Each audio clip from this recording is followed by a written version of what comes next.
So many times the devil tries to turn me around. Keep pressing on, 'cause my soul is heavy bound.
Cause my soul is heaven bound.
What is the deal, Raider Nation? What is going on? What is happening, man? You are back for another episode here of the Damn, man. Without further ado, you already know what we say. Make sure you tapping on the like, tap on the subscribe button if you're feeling what you're hearing at the same time. But you already know what it is today, man. We got a very special guest in the building today. We're going to be talking about the Senior Bowl, some of the moves the Raiders can make, and everything in between, man. So without further ado, let's go ahead, let's get this intro started, and let's get this very special show correct.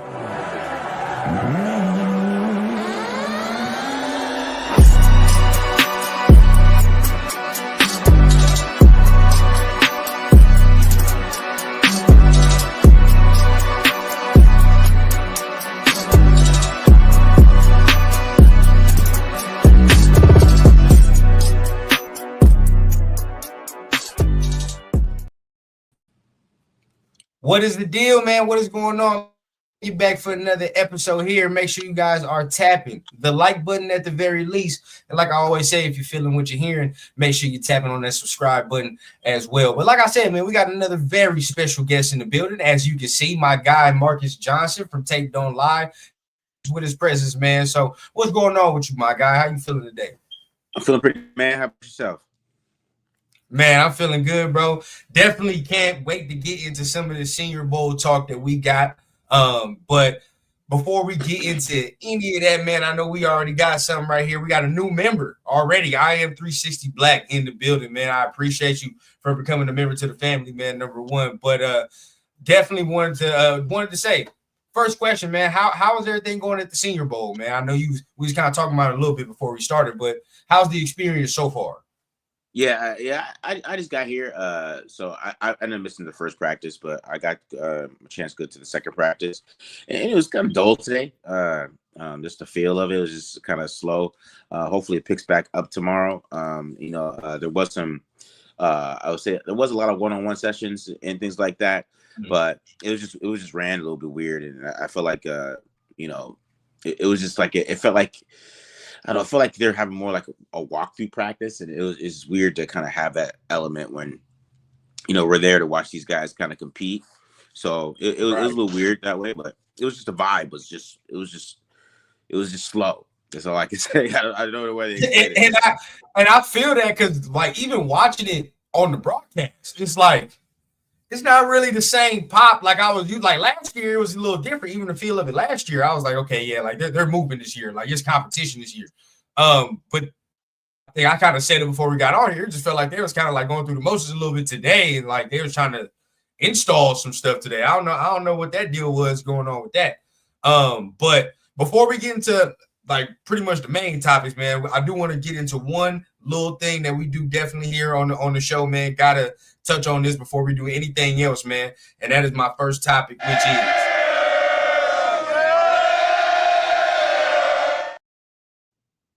is roll call, man. That's when we go ahead and give a shout out to all the people that's in the chat real quick, man, showing love to the show before we go ahead and get into everything real quick. But my guy Dominique 5 in the building, man. What's going on? Shout out to you. Shout out to you. He said shout out to Marcus as well.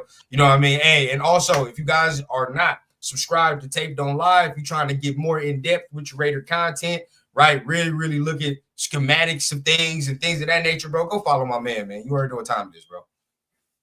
Just another DJ, man. Shout out to him, man. Shout out to you, big dog, in the building, man. Robert Pena in the building as well. What's going on, big dog? Shout out, salute. My guy, Sacktown Raider Mike, man. What's going on? Ben Bad, man. What's going down, man? Of course, Dixon Sider as well. So real quick, man, don't want to take up too much time, man. Let's go ahead and let's get started, man. So I know going into it, there are probably some position groups that you are looking into heavy, right? So going into this Senior Bowl practices, what are some position groups that you're already got your eye on heavily as far as what you scouting, what you're looking for? Of course, quarterback, but I'll go different. I mean, the main one I'm looking at is the running backs. I thought the running back group is really good out there. Devin Neal, he looked pretty damn good today. RJ looked really smooth today too when he was working. He came in a lot undersized though. So I think his value of where he gets drafted at kind of changes because he's 5'7". Damn, I didn't know he was. Oh, okay, yeah. That's... He looks tiny. Like I didn't know he was that small either, but he looks really tiny when he's out there. You could tell he's 5'7". So on film, I guess how college football works sometimes is like you really can't tell how big somebody is because especially into the certain conference they play in. They might look a little taller than they do, but yeah, he looks like he's 5'7". Like you can really tell. Like and Darren Sproles type of small. Yeah. He's okay. Yeah. So because I don't even think it's like close to 5'8", 5'7". I think he's like a 5'0", So he's almost 5'6". So something like that. I mean, he got nice size to him. I said that like when I was watching him today and they showed him, I was like, okay, he's a little bit bigger than I thought, or when I just like watched him initially. But damn, like the height could be. I mean, it could be a problem if he doesn't have, I would say, the physicalness. I mean, how was he running today, in your opinion, being that size? I thought he looked pretty good. He looked really good running routes. Like I see, it's like when you look at his size like that, you watch him on film, it's a little different because I always felt like that he wasn't like a ultimate break tackles, big back type of guy on film. Right. But it kind of matches. So I think his future is more of that. The role that we thought Dylan Lobby would play. You know what I mean? Like if the Raiders ended up him, it'd probably end up being a role like that instead of what we expected him to, kind of be maybe an all 3-down back. He looks more like a scat back type of guy to catch the ball in the backfield because he was working routes. He looked really good running routes today. He looked good running the ball too. It's hard to tell. The defensive line wasn't playing that well. You talked to Matt. Matt's been frustrated all day. Right. Defensive line because that's what he's really here for. He's a great defensive lineman. He's been frustrated. So yeah, the O line was really dominating today. But besides that, man, I'm here to like Ollie Gordon. I'm a big Ollie Gordon fan. Ollie Gordon is 6'1", 233 pounds, Yeah, and yeah. he can move, he can catch, he can block.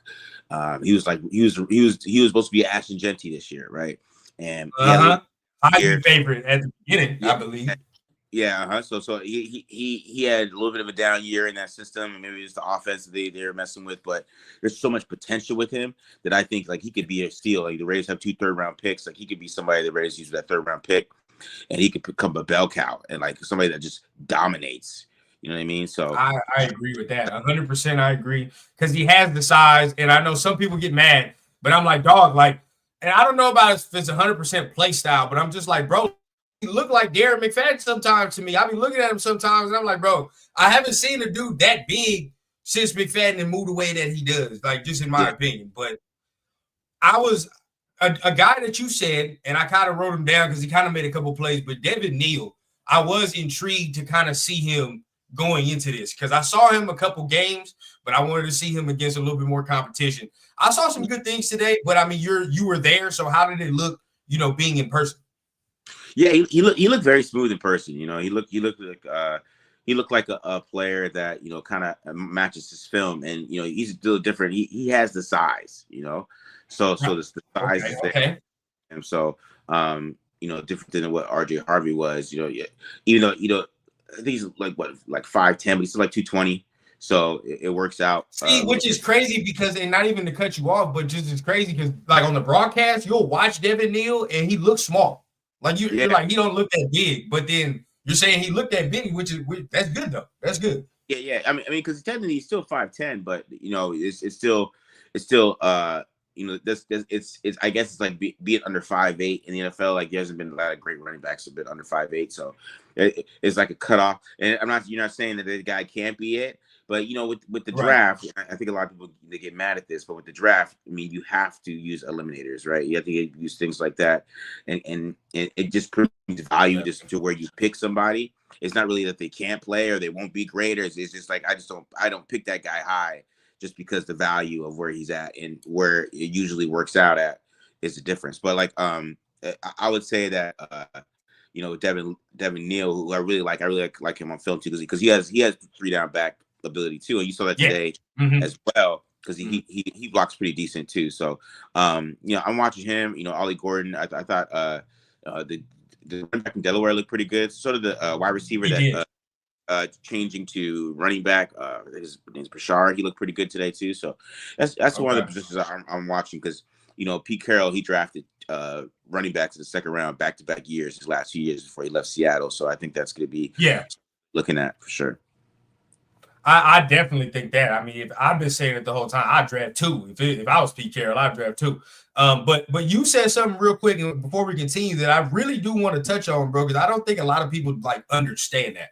And that is you have to use the eliminators, right? So can you kind of touch on like what you mean by use these eliminators in the draft process to really hone in on, okay, this is good value for this pick. Can you touch on that for some people? Because I don't think some people really understand that when they're going through this draft process. Yeah, I think there's like certain ways you want to look at certain positions, and then you want to use the history of some of these things, like like people it really comes like to measurements and things like that, and athletic ability, because the NFL is where the best athletes play, right? And there's some guys who are great football players, right, that can overcome the not being athletic, you know what I mean? But like some of those things and those measurements are important because it creates the value of the player more than it does if he's going to be a good football player or not. So, there's certain places you want to take guys, but like I'm a little bit of, with the shorter quarterbacks, like I sometimes it doesn't work out as much, you see more of that workout lately in the NFL. So, but I think like most of the time, sometimes that doesn't work out, or they just never reach the potential that you think they are, like kind of like Kyler Murray, something like that. Kyler Murray, is always gonna be a little limitation of him with his height, and some of those things just are a factor. You take a wide receiver and he's like 160 pounds. Not everybody's gonna be Xavier Worthy. You know what I mean? Like it's not always gonna work out, and if you don't use them correctly, use them wrong, then it's not gonna work out at all. So it all depends on the way you look at certain things, but I think there's certain things that you have to look at the history of, does that work out? You just can't just, Right.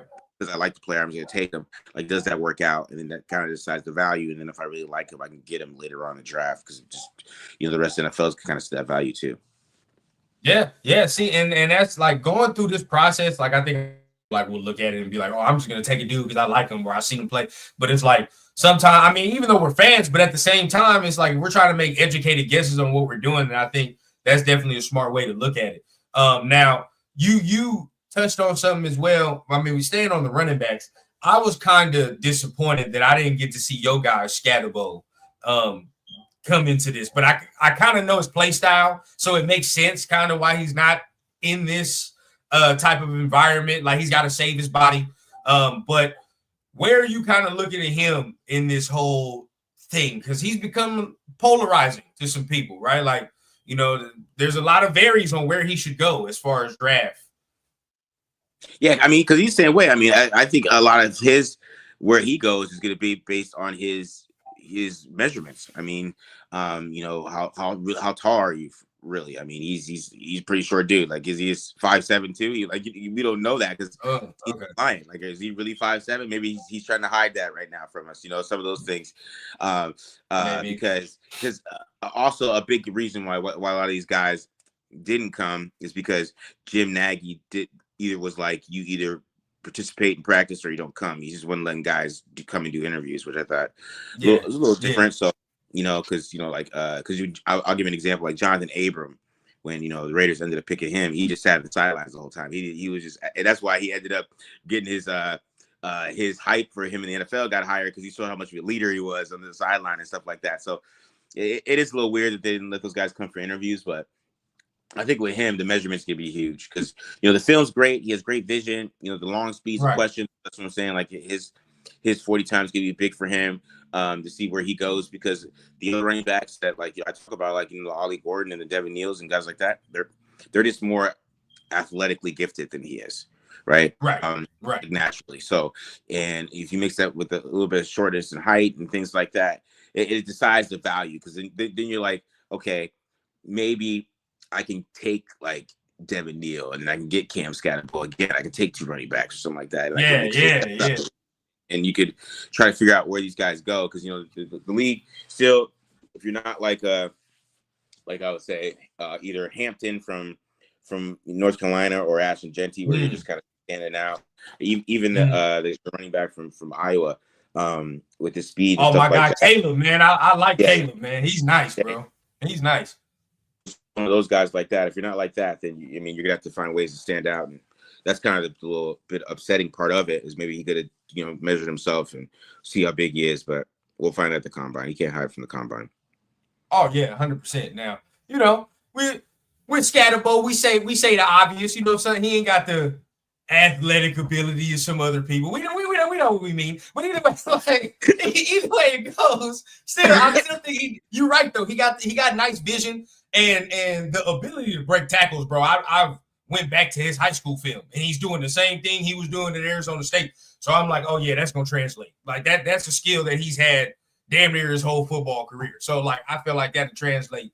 But a guy that for me is creeping. I ain't gonna lie, man. That Quinshon Judkins, man, he's starting to creep up there for me. I didn't know if he was gonna be here or not. I don't know what the deal was, but I think like just talking about him, I think he's gonna be a dude that might creep up as well. I like Quinshon. I mean, how you feel about him? Yeah, I like Quinshon too. I think Quinshon's a pretty good player. But I do think Trayvon Henderson is really the underrated guy though. Besides between those two, I like Henderson a lot. I think Henderson can really play. He's a tough player. Just he was supposed to be out here too, but I think he dropped out as well just because playing in the national championship game. So it makes sense. But yeah. So I think between with Jenkins and Henderson, I think Jenkins probably just has a little bit more upside. But I that's what I was talking about. Like you kind of decide where you want to go in this draft and find out you can get a good back like Henderson. That's is more of a better all around player. So You know, Henderson, he's a 3-down back. You know, Jenkins is a little bit more of his backup, even though he might be more explosive than Henderson. Henderson was more of the steady running back, in my opinion. So, but you know, I do like Jenkins too, though. Jenkins is really explosive, but you know, yeah, I think people are sleeping on Trayvon Henderson as well. Yeah, I've been talking about him. His name been floating around a lot. Even my guy Shavir been talking about him. That's his guy. We was kind of talking back and forth during that national championship game. See who's gonna make more plays. But let's transitioning to the trenches, right? Because I was trying to find some guard prospects that we can look at, right? Because I know that's kind of something that we're probably going to be looking at as for our O-line. Probably need some more guard depth at the very least. I wasn't too thrilled what I saw on the offensive line. Like, it was cool, but like I felt like the first group was better than the second group, in my opinion. I felt like that first group of O-line better success, and it just me. But where did you feel, you know, you saw some guys on the O-line that you were excited about, that you were kind of disappointed about? Where are your thoughts on the O-line? I mean, the main guy stood up to me today on the O-line was the interior. I can't think of his name, but he was number 50 for LSU. I wish I had the name card on here, but I don't want to get out. I don't want to kick myself out of That's not Emory Jones. That's not Emory Jones, is it? Yeah, I think so. Is it? He played. I didn't know he played guard. If that's Emory Jones, I didn't know he played guard either. I thought he was just a tackle. Yeah, no, I don't know. There was two LSU guys. One was playing pretty well. That I was trying to remember their names, but yeah, it wasn't the interior just wasn't that like dominant today, and I think the guard class is a little bit, you know, on the lower end this year. You know, I don't know how much the Raiders are going to focus on drafting a guard, or when they would do that it kind of gets deep. Like I don't know if it's that much of something that they can't fill in free agency. Like you know, at this point they have the money. At Pete Carroll, you know, they could just pay Trey Smith. You know what I mean? Like, it's just there you go. Now we talking. Because I really feel like with the offensive line, I think there's some pieces there. Like, you got Miller, I like Glaze. You know, I mean, Jordan Meredith. Are you a Meredith? I was about to say, are you a Meredith fan, or are you one of those? Or are you kind of shaky still on that? No. I thought he played well enough where he could be a solid starter that you don't have to kind of rush and draft somebody and force them to play. Okay. Like, and even then, if you go like JPJ, right? So you go, and then, you know, a lot of people don't like Parham, and you know, I could see that. Yeah, but he's not my flavor. He's starting not to be my flavor either, man. Playing well before he got hurt, so you know, I don't know how much, you know, how much they factor that in, that he's playing well before he got injured, and then he got hurt, and then he started playing bad. So like, you know, those things can happen, but you know, you got to play well through injuries too. So I mean, you put out the film, so it is what it is. But I think that's why people like feel like they should get a guard in the draft, but I don't know how much you know, the offensive line coach is going to feel out Parham. I don't know if that's going to become a position in need, in my opinion, where like they're drafting it, let's say either third round or the third round or even high fourth. Maybe they might go that direction, but I feel like there's more important holes on this defense, on this team, that they got to fill in and kind of looking at a guard. We'll see. I mean, there was like a couple dudes that I saw today that I was like, yeah, that's cool. I think it was like number 71 from NC State. He might have been like in the first group. He played tackle and guard. He was pretty nice. But like, you know what you're saying, because if you're talking about drafting like a guy in the fourth round, it's pretty much the guys we're looking at right now. Like damn near, like it's the guy that we kind of watching in this practice. And from what I saw in this practice, I think, hey, let's go ahead and pick somebody else, or let's get something else, because I'm not with that, bro. But I mean, are you on the spectrum of saying we got to get a tackle too? Because I know there are some people, fan bases, like, oh, we got to start preparing for Colton Miller and things of that nature. Like, where are you on that? I don't know if they're ready for that yet. I don't know if they're at that point. I mean, if they decide, but the thing is, you replace Colton Miller, you got to take a tackle at 6. Thank you. Oh yeah, thank you. Yeah. You're not getting one in no third round. You're not doing that to replace your starter. You know what I'm saying? You're not like taking a tackle that is like your staple tackles. Taking a quarterback, you got to take one in the first round. This is not like a position like you can get away with DJ Glaze and does the right tackle, right? But if you want a premier left tackle, you got to take one in the first round. That is not like, you would basically have to draft like Will Campbell, tell DJ Glaze you're on the bench, play Will Campbell at right tackle, and then move Will Campbell to left tackle or somebody like that, or any of these tackles that are in this draft. You'd have to take that approach because, I mean, if you wanted somebody to replace Colton Miller, they have to draft that guy at 6. Like that, it's not like it's just not like a position you just find a guy in the third round, and or you'll be like the Chiefs, that's what the Chiefs been doing. They've been lazy with left tackle, and as a position they've been worried about. Maybe they don't necessarily have to fill that position themselves because they got Patrick Mahomes, but everybody has Patrick Mahomes. They got to get away with that. So, you know what I mean? Like, so that's the viewpoint of it. Like, you have to draft a tackle early. Like, that has to be like a focus to replace Colton Miller. You just can't replace him with the second or third. You can't be like, I want a quarterback at 6, but we also got to replace Colton Miller. Like, nah, you got to. Thank you, bro. Like, on replacing Colton Miller, if you're going to do that, it has to be like a first round tackle. I mean, it's either trading back, getting a tackle, if that's what you want to do, and then playing a guy right tackle for a couple of years till Miller's done, and then you move him back over. You have to think like that. But if you're not thinking like that, it's not going to work, because trying to find second and third round picks to become your staple left tackle is just not. It's just not how you do it. Because I mean, if you think about the best left tackles in football, they're all first round picks. So all of them. All of them are first round. Now you might have a couple that are like, out of the blue, but all of them are first round picks. And that's why I every time somebody says that, I get confused, because I'm like, bro, you want a quarterback, but you want to trade the left tackle. Like that's like cutting your nose off to spite your face, bro. Like, that makes no sense at all. So like I'm glad we on there. I didn't ask this question though. And before I move on, kind of we transition to wide receivers, I want to ask this about Genty, okay? I'm gonna be honest, Marcus. I'm gonna just be honest with you. I'm not taking Genty at 6, and that's just because of the point we are at as a team. You feel what I'm saying? Like, I feel like we need something else other than a running back at 6. But what are your thoughts on that? What do you feel? I wouldn't take guys Genty at 6, just because like I just how I feel about the running back class. Like I don't know. I want to go back and more watch his film and kind of compare him to the other running backs that I've watched. So that's why I wouldn't take him at 6. I just because of the depth of the class. I just. And this is no hate, right? Shade, but and not to cut you off, there's no shade, but I'm gonna let you finish. I know, we talking about here top 5, whatever the case, but it's like, bro, I've seen Saquon at Penn State. You feel what I'm saying? Like, I've seen Ezekiel Elliott at Ohio State. I don't have that same feeling. Like, I just don't have that same feeling when I'm watching him, though. I mean, I might be wrong, but how do you feel? Yeah, I mean, his film against Oregon is pretty crazy. I would say that. That's what I would say. Film against Oregon is pretty. That game's pretty nuts. I mean, that's the game I've watched. But he's undersized too, man. He's 5'8", and like he's not 5'8". Yeah, he's not like a huge guy either. So he's undersized too. So so that's the thing when you're betting, when you're taking him at 6'2". That's what I'm talking about, those value things.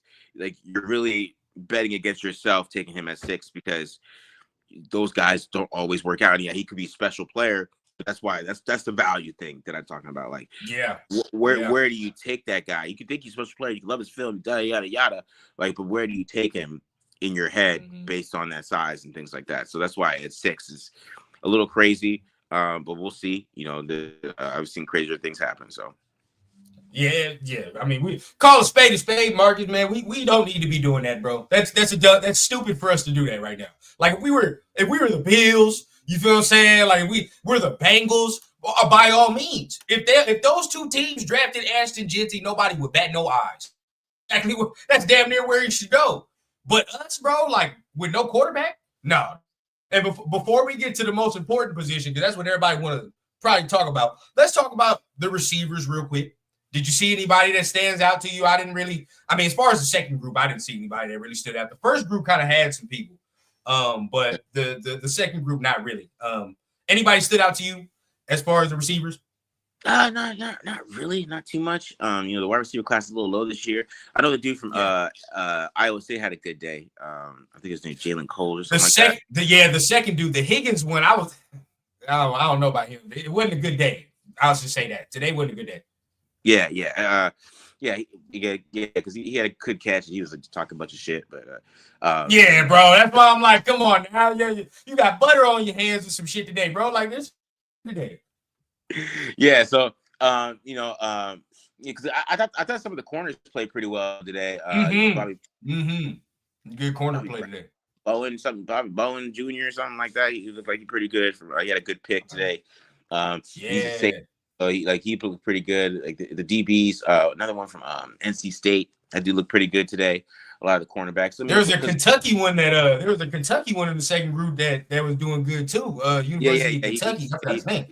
I forgot his name too. But he looked pretty good out there too as well. So he was hooping. I think the corners look better out here than they look in the wide receivers. And I think the Raiders that is somewhere the Raiders might go in the draft is corner. And that might be a surprise pick that might be higher than they think. People were talking about Will Johnson who was a little lower on Daniel Jeremiah's board than I thought. He's at the 12th. I saw that he had the Texas corner rated above Will Johnson. Barry, I believe. So that's interesting when I saw that. And they're treating him like he's Richard Sherman because he's tall, he's big, so he's like, oh, you're too slow, type of thing. But that's what Pete Carroll loves. So I still think. Hey man, Will's tape is crazy, bro. Will's tape, speaks for itself. Another guy that I don't think a lot of people be talking about, and I think it's because he got hurt, but that Morrison, nobody really be talking about him a lot as of right now, as of what I'm hearing. But I watch his film too. He's nice. I like him. Ohio State, right? Nah, the Notre Dame dude. The Notre Dame. Okay, yeah. Yeah, him. I watched him. I'm like, bro, he's sticky. He's nice. He got good technique too. Yeah, I haven't gotten fully to the cornerback class though. I'm definitely gonna deep dive into that because that. When you get to him, bro, let me know because he if you talking about like a man corner, that motherfucker plays press man. He's real. But receivers did kind of disappoint me. I think we should go in free agency or trade for one, to be honest. But that's a conversation for another day. Especially if Chris Godwin is sitting out there. Hey, I've been beating that drum. I don't know how long, bro. I want Chris Godwin. But let's go to the defensive side because you talked about our guy Matt. Shout out to Matt from Tape Don't Lie as well. And I know he talked about the D-line.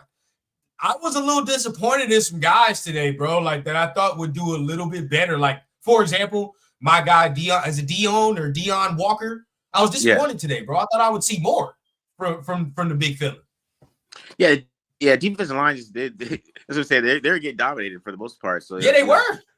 So especially the dude from Kentucky, I think with him, and I was making the joke with Matt, is that when you're that tall so much that you've never had low pad level your whole life because you've been so tall and so big that it's not going to work because he was getting dominated by that 5'10", 270-pound guard.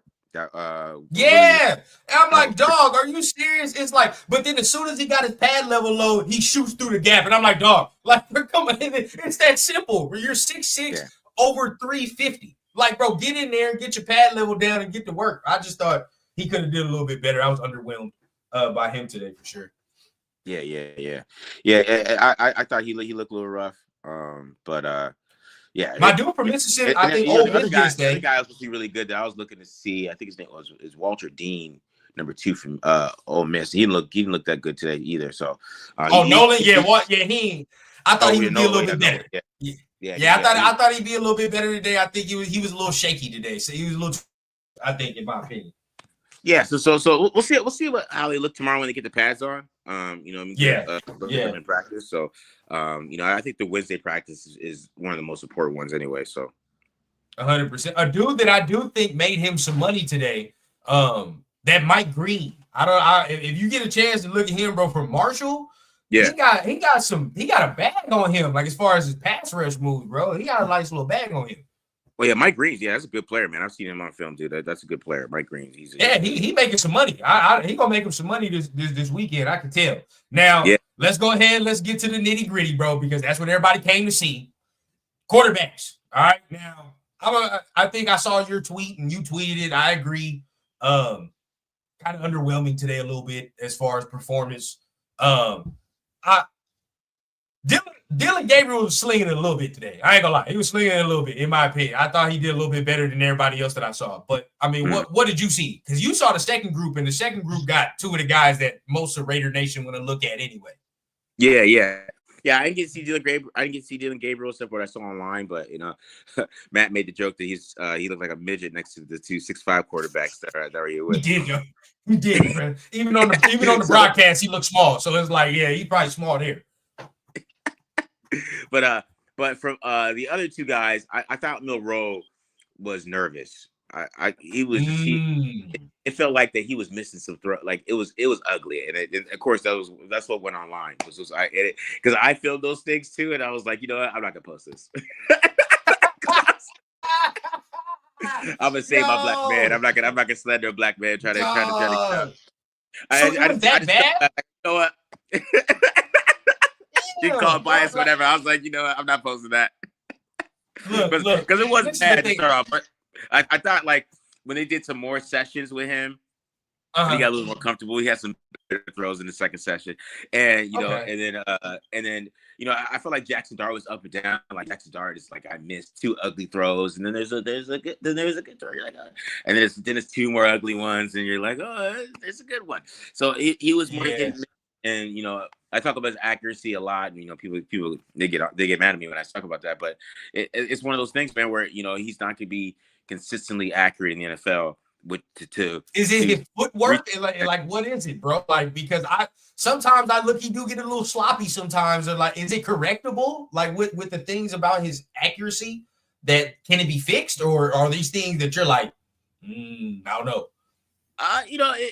See the things with like mechanics. I mean, there's a lot of things that are wrong with him mechanically. One thing is that I talk about, which is less than the feet and stuff like that, is his delivery. He has a long, kind of like Jameis Winston, so that's why or even like Justin Fields. And what happens when you have that long delivery is that if you aren't like perfectly timed up, you're always going to be late, because the delivery takes a while for you to come around. And that's why if you have that quick release, you can get rid of the ball quicker. But if you have that long delivery, it's always gonna be a little bit behind. It's always gonna be a little bit late. Right. That's the thing about it. But that's gonna be hard. Like the delivery is basically impossible to fix. Like you really can't. That's just delivery. How you throw. Like that's kind of just how you throw. I mean, some dudes can kind of fix the way it is, but it's like I haven't really seen too many people really change that, how you talk. The thing is, like, he's been doing this whole career, so right. Quicker. Like when it comes to the certain moments, it's like Tim Tebow. You can get Tim Tebow to switch it up. When it gets to a certain moment, he's gonna go back to it. It's not like feet. I think feet you could change a little bit. That could come more repetition, because it's kind of like dancing. Like you're basically teaching somebody how to dance better a little bit. But throwing the football is a lot different, in my opinion. So.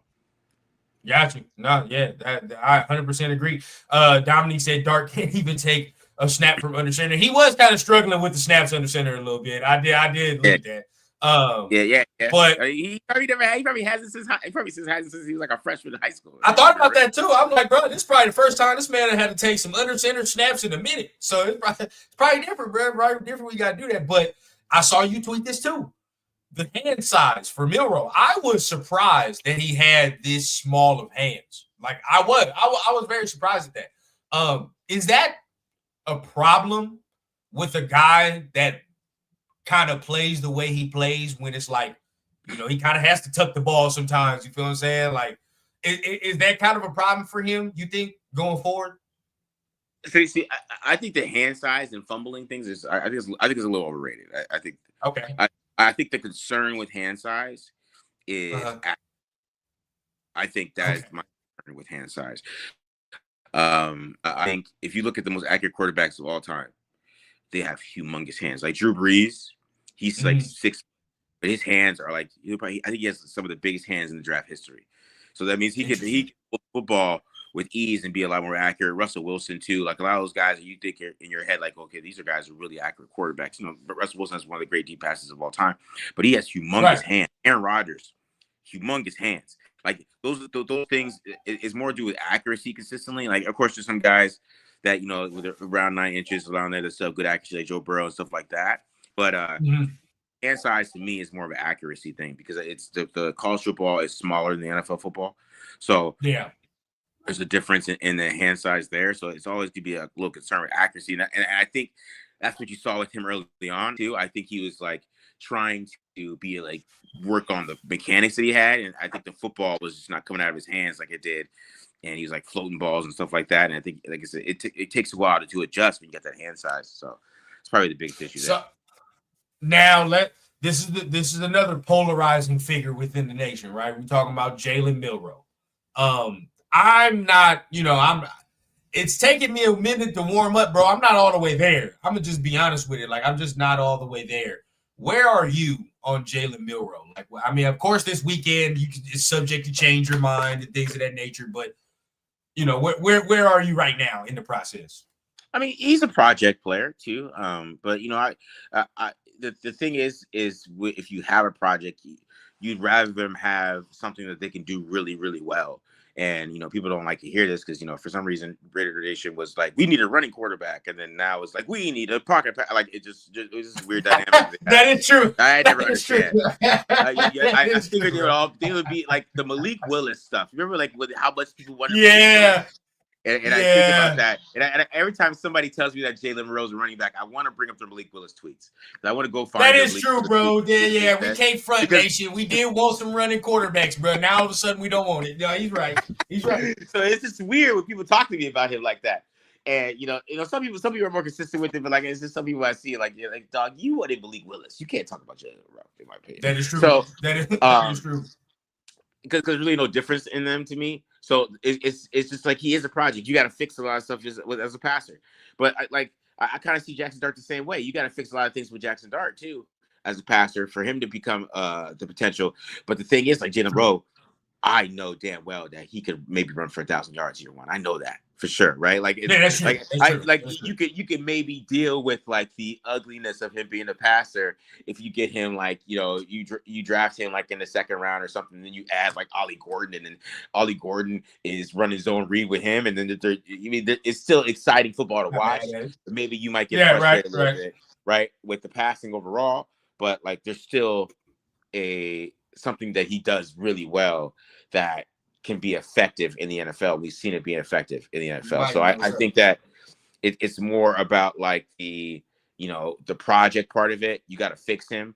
But I kind of feel the same way about Jackson Dart. You got to fix him too, but he doesn't run a 4.3. So that's like kind of the difference between them. You know what I mean? Like there's something there like that you can get away with early on, basically is what I'm trying to say. So we're probably saying if you wanted to take Anthony Richardson, you probably should have no problem taking Jalen Milroe. Is that some of the track that we should say right there? Yeah, I feel like like somebody like literally, if you look at him as a prospect, there's really no difference between Malik Willis and Jalen Monroe. Like they're both the same size. They're both 6'1". They're both 220 pounds. They're both. I think Malik Willis actually was shorter, 220 pounds. I mean, to me, they're kind of like the same prospect. So okay. I think about it now. I feel like that might be my comp for Jalen Monroe is Malik Willis. So I don't know. So.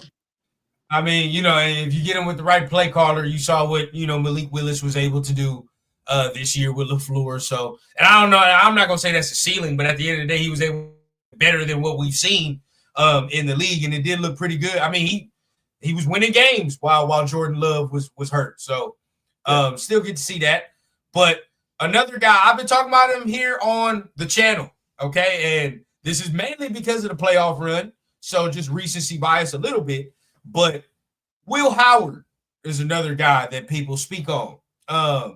Now, where are you with Will Howard, right? Are you like, it was mainly like where he was at Ohio State, or do you think there are some traits? Because if we're talking about, just taking some guys that are just, rolling the dice on, I mean, I would say he has that running prowess as well. I mean, not as good as Milroe, but he has running prowess as well. And can throw the ball, I would say a tad bit better than Milroe. So, yeah. I mean, where would you be? Where would you be on Will Howard? Will Howard, I don't want to rank these guys yet because I haven't fully like started getting into the grades of them. But right. I like Will Howard. I do. I think there's a lot of potential there. Because the only thing I don't like about Will Howard is that he likes to throw into traffic. Right. And, right. And I don't know if that's like him just being just a gunslinger type of guy. and just not caring. Because sometimes and I don't know if it's just him having Jeremiah Smith, but then when you go back to Kansas State, he still had a lot of tendencies to kind of just throw into traffic and Thank kind of you. have a lot of turnover worthy plays. So that's the only, because that's like the main thing with him. Like a lot of things he does, he can anticipate. He has pretty accurate with the football. He can move, make plays on the run. He has pretty good arm. He got good size. He can run. He's got athletic ability. There's a lot of potential there with him.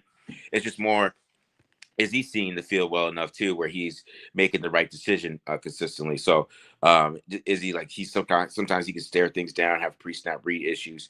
So there's a lot of things with him that are just more nuancy. Like if and I feel like the same way with Jackson Dart. Like if you're not really looking for nuance too much, read you a lot more. But there's more nuancy things when you have a lot of those guys who have those good highlights and stuff like that you have to deep dive into, and that's what I'm saying. Like, does he see the field well enough for him to be a consistent NFL quarterback, or is he just that guy that maybe he has one good game and the next game he's throwing 3 interceptions and you're cussing him out and throwing stuff at the TV? So it's one of the things with. So you got to look at that from that perspective. And just seeing what he did in the national championship games, I do agree he does have a tendency to give you some what the fuck throws. I will say that, but I think as far as the arm ability, he has the arm, like you said, the size. I mean, he's 6'4", 240. You feel what I'm saying? Like that's prototypical size. What you look for, he can run the ball. I definitely think his process would be interesting to see what he does at the combine. I definitely want to see what he kind of does at the combine. But Big 12 player of the year prior. You know what I mean? The year prior, Big 12 went to Ohio State and then went ahead and won a national championship. And I'm very glad, Marcus, you didn't say the one thing that pisses me off when people say this, right? Like, oh, he players around him. Well, what the hell do you think we're going to do when he gets here, bro? You think we're going to get here and tell him to make sugar out of shit? Like, bro, I'm like, come on, bro. Like, I hate when people make that argument, bro, because it's like, what the fuck you think NFL teams are going to do, bro? Like, you think they're going to not surround a quarterback with talent? Like, so, of course, I would like to see him what the potential could be. I hate that argument. I mean, but how do you feel when people say, like, oh, he had all them players, so he can't be all that good? Like, how do you feel about that? I think it's kind of unfair. I mean, because what CJ Stroud had all those players too. I mean, you got to. I don't know what you expected to do. I mean, CJ Stroud played with Garrett Wilson and Chris Olave, like what I'm saying, and Jackson Nigba Smith too. I mean, he played with all those guys. Yeah. So it's Ohio State. I mean, it's nothing you can really do about that. I mean, you can't stop it. Thank you, man. But I think, but that's why, like, you kind of, it's funny. Because Will Howard, I think a lot of his mistakes is because he had Jeremiah Smith, and he would just trust him to win, or he would just trust him to catch the ball, and he would just like throw it into traffic. Like the throw from Oregon that Jeremiah Smith caught the ball, but it was still a stupid decision. But he got it. So like you know what I mean? Like it's like, what am I supposed to say? You're not supposed to say anything to it. I mean. Like, but that's the thing. You can look at that two ways. Okay, like he's gonna, like, if he comes to the team, he's gonna throw to Brock Bowers. Yeah, right. You know what I mean? Hell or high water, bro. Like, he gonna throw to Brock. That's all I care about. I ain't gonna lie. I mean, sometimes that's what's needed with the quarterback. It's like, bro, like I know there's sometimes we get mad when sometimes other players don't eat, but it's like football be simple sometimes, bro. Get the dog the ball, bro. Just get the dog the ball. Let him do his thing. Yeah. Yeah, for sure, man. So, I mean, two more quarterback questions for you, because I know that's kind of the bread and butter, where you like to look at. So, I mean, I liked what Riley Leonard did today. I'm gonna be honest with you. I did say some things about Riley Leonard before the Senior Bowl that I might have to take back. We'll see. But at the end of the day, I like what he did today, but I did not like his film during the season. And I'm falling back on what I saw during the season, bro. I'm not a Riley Leonard fan. I mean, where are you on Riley Leonard? Yeah, I think Leonard is more of a backup. I wouldn't get too excited about Riley Leonard just because it's just more of a backup feel, in my opinion. Maybe he has that work ethic. I mean, because he's a pretty big guy. He has the size that the NFL teams like and stuff like that. And I thought he made some good throws today. I think Mhm. just like the expectations for him weren't as high as they are for Dart and Milrow. Like I felt like Milrow like just was the expectations of him having to throw was really in his head, and that's why I think he might get better as the week goes along. But Riley Leonard, I thought he played pretty well today, but I would still look at him as a backup. I'm not gonna try to fall in love with like a guy like that too much in the Senior Bowl unless he like really really balls out tomorrow. So we'll see more of him tomorrow and see what that looks like. Yeah. I'll just you gotta call a spade a spade. I love my Notre Dame people. Leo got love for him. But Riley Leonard looked like he's gonna be selling that car insurance in a couple months, Yeah. bro. I ain't gonna lie. You got the perfect face for it. You feel what I'm saying? You got the Yeah. perfect face for that Notre Dame insurance. But this is the final quarterback question that I will say. All right. At 6, there's only, I think all of us pretty much universally know there's only 2 dudes that you would take in this first round. I think that's it. I think all of us pretty much know that. I do see some people getting wild talking about they want to take Jackson Dart and shit at 6. We got to ignore that. We can't even entertain that.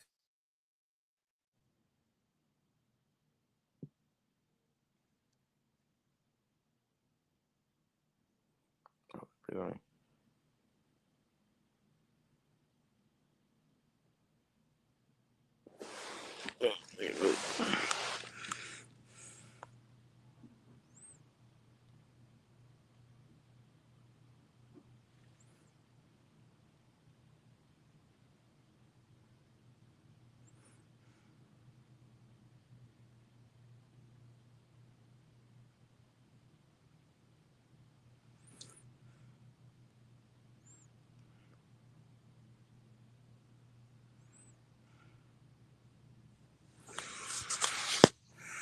Uh-oh.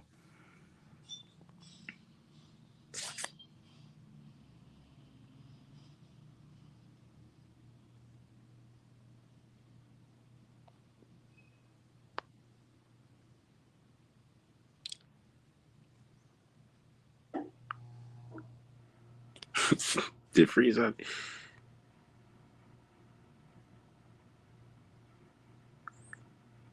Apologies. You know how that Yeah, go ahead. You're talking about 6. Yeah, at 6, we 2 quarterbacks that you would take. Put your GM hat on. I mean, where are you with your evaluations on the 2, right? And where are you leaning right now? If you had to make your quarterback selection. I mean, if I wanted to take a quarterback at 6, I mean, I would take Cam Ward. I don't think he's going to be there, though. I think Cam Ward's going to be the first quarterback off the board. I think he's going to be the guy. I think it's going to be pretty easy to see. It's more about would I take Sanders at 6?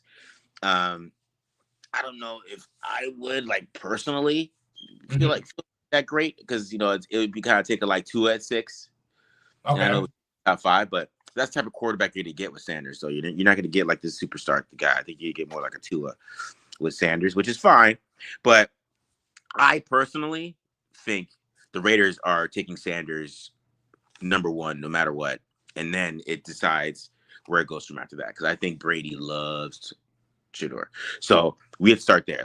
So if Sanders is at 6, the Raiders taking him. I don't. That's my thought process going into this draft.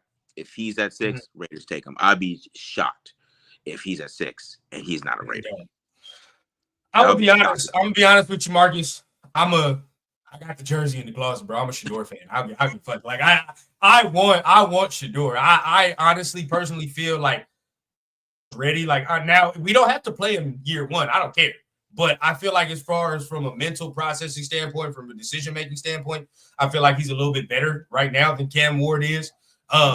And I do kind of feel like his skill set fits with what we have in the building already, kind of with Jacoby, with Brock. I feel like he kind of fits that mold a little bit, what we have and what we can kind of build around him. And I've never really seen Shador with no running game. I'll say that, for real, where I've got to see him play action and really come off of that and do. I've never really seen him do that like that. He's always been like shotgun and shit like that. So I really like the way he plays. I'm like, if he gets that run game and he's able to get like say what Jared Goff got, I think he can be real nasty. And I think it's easy to build around that. But I mean, would you be mad at it if they did it? No. Is that something where you're like, oh no, like we shouldn't do that? I wouldn't be mad at it because I kind of are different with you. I think that he should play if he should play right away. I don't think I think if you take him at 6, he's the starter. Because he has the pedigree of playing so long. I think he's to be a mature player mentally, and I think he's to be ready for the moment that you could just play him right away, and then he's gonna get it done. He's gonna be ready, right? And I think that's why Brady and them gonna like him because it's the work ethic and stuff like that.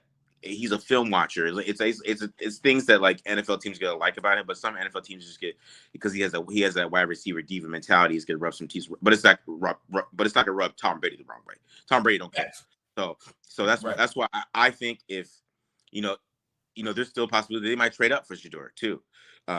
I think he's going to be the target in the first round, and I think we're talking about all these other positions because we assume that he's not going to be there at 6, or the Raiders are not going to try to jump up. But he's the target in my opinion. I think that's the guy. Tom Brady sees a lot of himself in him. So, and Tom Brady is running the show. That's what people are saying. So if he's running the show, that's the quarterback, bro. I think people should start getting ready for that, in my opinion. If you've been on this show, I talked about it to the point where I stopped talking about it because I got so depressed that we wasn't gonna get it. I was like, oh yeah, we're not, like, it's over. We won them games. I forgot what it was. I think it was Jacksonville. I was like, the dream is dead. It's over, bro. Like we're not gonna get him. But I'm telling you right now, bro, I'm coming on stream. If we draft this man, I will wear that jersey for a week straight. I don't give a damn, bro. Because I honestly do think, like, I've been watching him since Jackson State, bro. So I honestly think, like, he would be the dude to come in here. And I'm not going to guarantee, like, we make the playoffs. But I think, like, we'd have a quarterback. I think we have somebody that we can be like, we can build around him and not have to worry about that shit no more. I think that would be where that would be at. Yeah, for sure. I agree with that, though. I think there's he has a high floor. So I think that's the thing with him. So I it wouldn't bother me too much. I know it bothers some people, but like I think that he's good enough where he can get it done. So yeah, and I mean, high floor is a good thing when you're talking about a quarterback. Now, obviously, I think he does have, you can get to the ceiling too. But if you're talking about a quarterback, and I've seen people say his floor is Geno Smith, the way that Geno Smith is playing right now. I'm not mad at that. I'm not like overly excited, right? But it's like I'm not mad at it because that's not complete garbage. You know what I mean? Like, I've seen what complete garbage looks like in the 2 years. We didn't already watch that shit straight, bro. Like, you got to break down tape on it. So I already know you ready for some good quarterback play. I know that. I know you ready to see that for sure. So I mean, we're getting close to the end here, but I do want to ask you this last final question. If it's not a quarterback, what's your thought process at 6? Where are you going? Mason Graham. I'll keep something. My guy, man. That's what I'm talking about. We be on that wavelength, man. Now, I don't think Abdul Carter gonna be there. But I take him too. I ain't gonna lie. All right, but he ain't gonna be there, bro. But Mason Grant's defensive tackle, so he will. I would take Mason. I like Mason because I think we might lose either Butler or Jenkins this year. I think we're gonna lose one of the two. Yeah.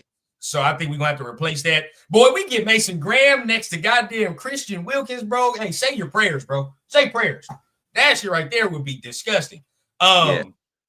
So, I mean, I see people talk about McMillan, too. You like T-Mac? Are you a T-Mac fan? I know you was watching Arizona State. Were you watching Arizona like that, too?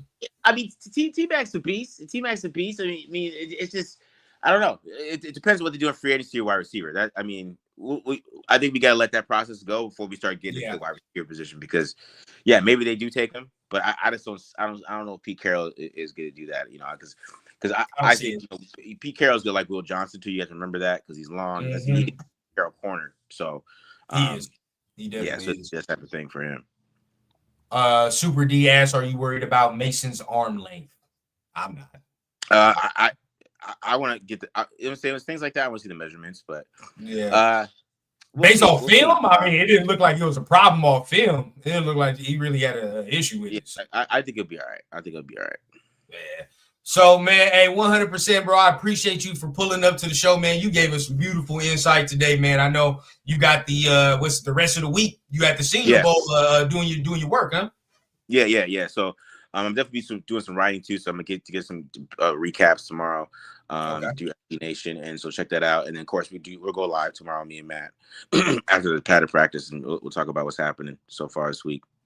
Yeah, I'm excited to see that one. Hopefully Matt got something better to look at tomorrow, bro. Because it ain't what was underwhelming to say the least, man. But 100% be on the lookout for that Rundown fan, man. If you want to watch more of Marcus, breakdown of the Senior Bowl. I know he's got day 2 tomorrow, and then we go on from that. Go ahead, subscribe to Take Don't Lie, man. And watch what they got going on over there, man. But anything else you want to share with the people? Anything you got planned as far as after the Senior Bowl that you want to go ahead and bring up before we go ahead and get up out of here? Just subscribe to the channel, man, and check us out, and then make sure that you check out the memberships as well.